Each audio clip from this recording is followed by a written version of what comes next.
Exercise 4.2 का पहला प्रश्न, निम्नलिखित विकल्पों में कौन सा विकल्प सत्य है और क्यों?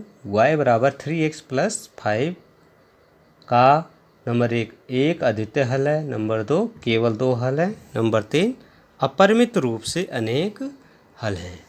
तो आइए इस प्रश्न में हम देखते हैं कि इसमें कौन सा विकल्प सही हो सकता है।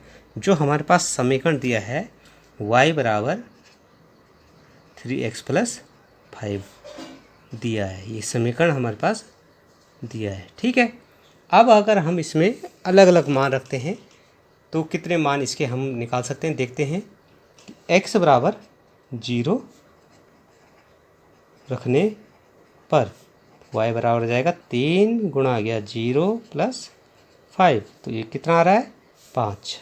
3 0 का 0 प्लस 5, 0 प्लस 5 5 होता है। x बराबर 1 रखने पर देखते हैं, 1 रखने पे क्या आता है। y बराबर ये आपके पास आ गया 3 गुणा आ गया 1 प्लस 5, 3 और 5 कितना हो गया आपके पास 8। x बराबर 2 रखने पर y बराबर 3 गुणा आ गया 2 प्लस 5, 3 दूनी 6 और 5 आपके पास कितना आ गया 11 आ गया। अब हम इसको रखते हुए चलते हैं तो हमारे पास अनेक हल निकल रहे हैं। तो देखिए इसमें हम देख रहे हैं कि यहाँ पे जब हमने x का मान 0 रखा तो y का मान आपके पास कितना आया 5 आया। यहाँ पे जब 0 की जगह 1 रखा तो y का मान 8 आया। जब 0 की जगह 2 रखा तो y का मान 11 आया। तो इस तरह से इसके अनेक हल प्राप्त हो रहे हैं। तो यहाँ पे हम देख रहे हैं कि x के विभिन्न मानों के लिए y का अलग अलग मान प्राप्त हो रहा है। ठीक है, तो दिए गए समीकरण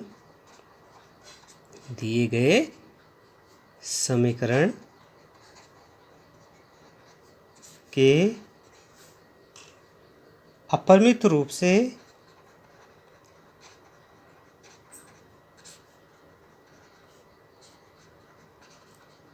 अनेक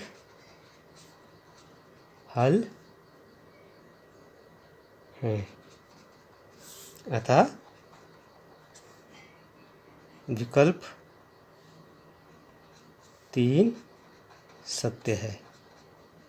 इससे हमें ये प्राप्त हो गया है कि जो है तीसरा अपरिमित रूप से अनेक हल होंगे। एक्सरसाइज 4.2 का प्रश्न नंबर 2 है, निम्नलिखित समीकरणों में से प्रत्येक समीकरण के 4 हल लिखिए। पहला आपके पास दे रखा है 2x प्लस वाई बराबर 7। तो समीकरण जो दिया है 2x प्लस वाई बराबर 7। इसी समीकरण को हम ऐसे लिख सकते हैं कि y को हम यहाँ रहने दें और 7 के साथ हम 2x को ले जाएं तो 2x यहाँ प्लस है, उधर जाके क्या हो जाएगा माइनस। इस तरह से हमारे पास एक नया समीकरण आ गया है। अब यहाँ पर x बराबर 0 रखो, चार हल पूछ रहा है तो x बराबर 0 रखने पर y बराबर कितना आ जाएगा 7 ऋण 2 गुणा गया 0, 7 ऋण 0 बराबर 7। ये आपको प्राप्त हो गया है। ठीक है, अब x बराबर 1 रखने पर 1 रख दीजिए, तो 1 रखने पर आपके पास आ जाएगा y बराबर 7 ऋण 2 गुणा गया 1, तो 7 ऋण 2 बराबर 5। x बराबर 2 रखने पर अब 2 जब रख देंगे हम तो ये हो जाएगा y बराबर 7 ऋण 2 गुणा गया 2, तो 7 ऋण 4 बराबर 3।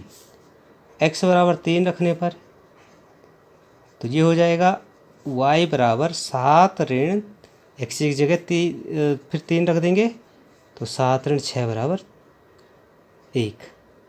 इस तरह से मैंने 1 2 3 4 इसमें वैल्यू रखी x की। तो अतः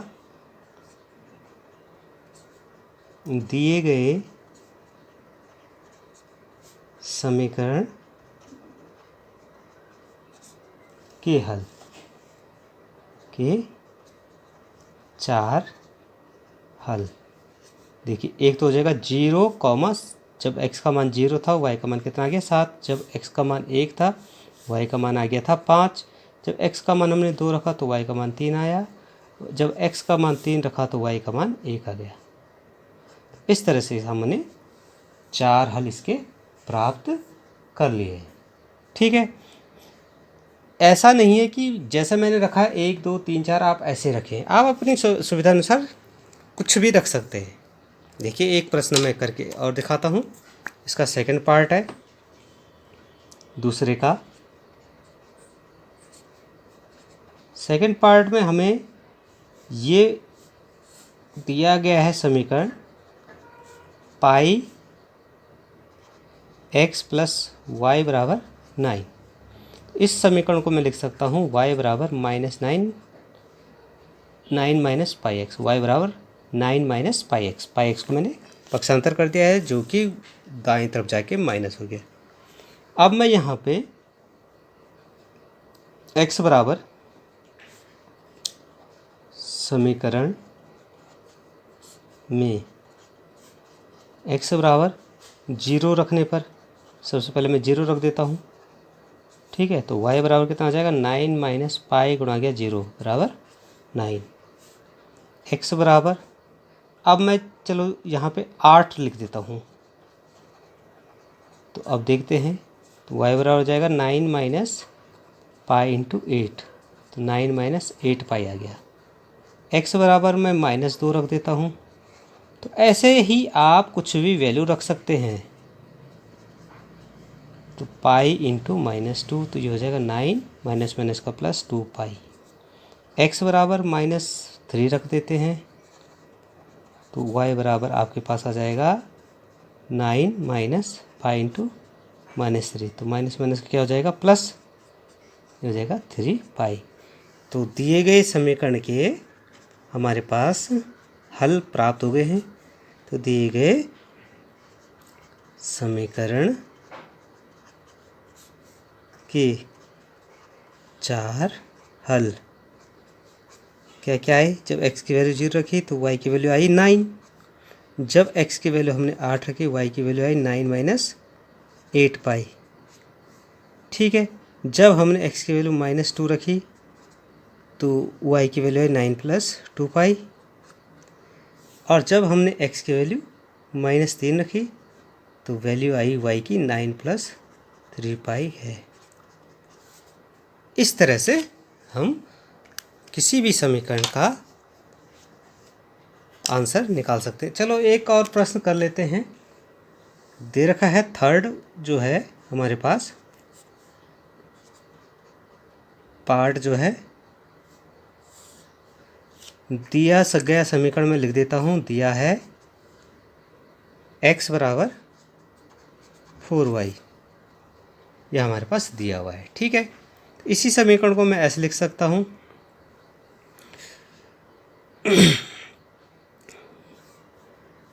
x माइनस 4y हमारे पास समीकरण दे रखा है।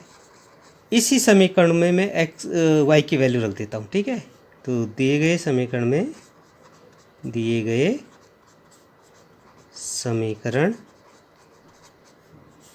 में y बराबर 1 रखने पर, तो y बराबर जब 1 रख देंगे हम तो x की वैल्यू कितनी आ जाएगी 4 इंटू 1 4। y बराबर -1 2 रख देते हैं। अपनी तरफ से आप कुछ भी वैल्यू रखें तो उसका मान अपने आप आपको प्राप्त हो जाएगा। तो 4 दूनी 8।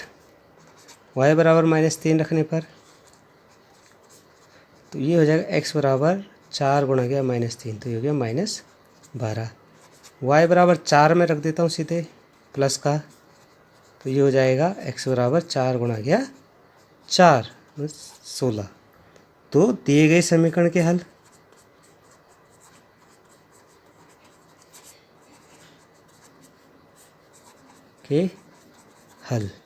देखिए x बराबर जब y बराबर 1 रखा तो x बराबर 4 आ गया, तो 4,1 -8, -2 -12, -3 व 16,4 है। इस तरह से इन प्रश्नों को हम सॉल्व करेंगे। ज़्यादा वीडियो देखने के लिए आप मेरा YouTube channel Manoj Parmar academy classes Uttarkashi को ज़रूर सब्सक्राइब करें, शेयर करें और लाइक करें। Thank you very much.